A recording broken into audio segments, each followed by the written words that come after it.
In the news this week, no party wins a majority in the general election. Scottish Episcopal Church drops the biblical definition of marriage. And a professional dancer tells how he uses his cerebral palsy to point people to God. Hello. After Thursday's general election, the Conservatives are the largest party, but did not win a majority. Theresa May is forming a minority Conservative government with informal support from the Democratic Unionist Party. Christian Institute Deputy Director Simon Calvert explained how Christians can respond regardless of how they voted. In 1 Timothy, the Apostle Paul tells us to pray for all those in authority.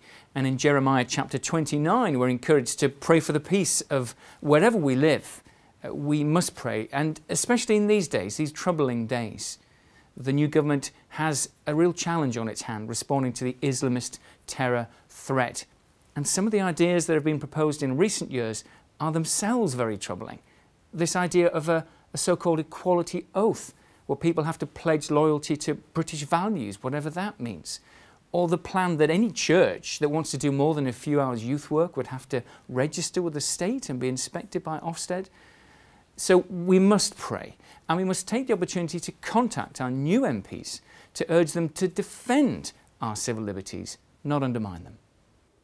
Ahead of the vote, our election materials inform tens of thousands of people about the party's stances on issues of concern, and we'll continue to update you on government plans and announcements in the coming months. Keep an eye on our website and on social media. Away from the election, and the biblical definition of marriage has been dropped by the Scottish Episcopal Church. The denomination now states that marriages will take place in its churches merely in accordance with the civil law of Scotland.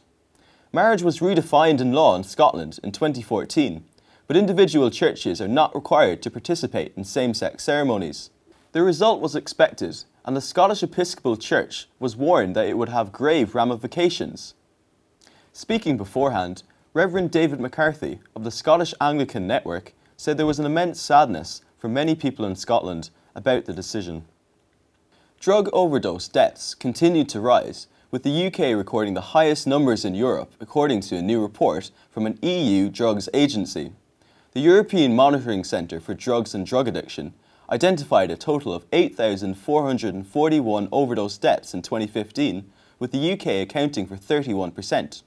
It is the third consecutive year that the European total has risen.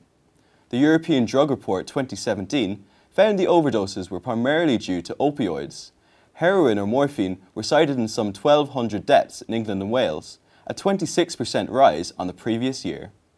And finally, a professional dancer has told how he uses his cerebral palsy as well as his artistic talent to point people to God. Jaron Herman was born with cerebral palsy and suffers from pain and muscle spasms, but he was raised in a Christian home where his disability was never viewed as a burden. Herman currently works with the Heidi Latsky Dance Company, which aims to redefine beauty and virtuosity in its work with dancers who have disabilities. He says the Christian faith provides the truth that people are looking for, and that despite the challenges, God is faithful. Believe and trust in God. That's been the emblem of my life. Well, that's all for this week.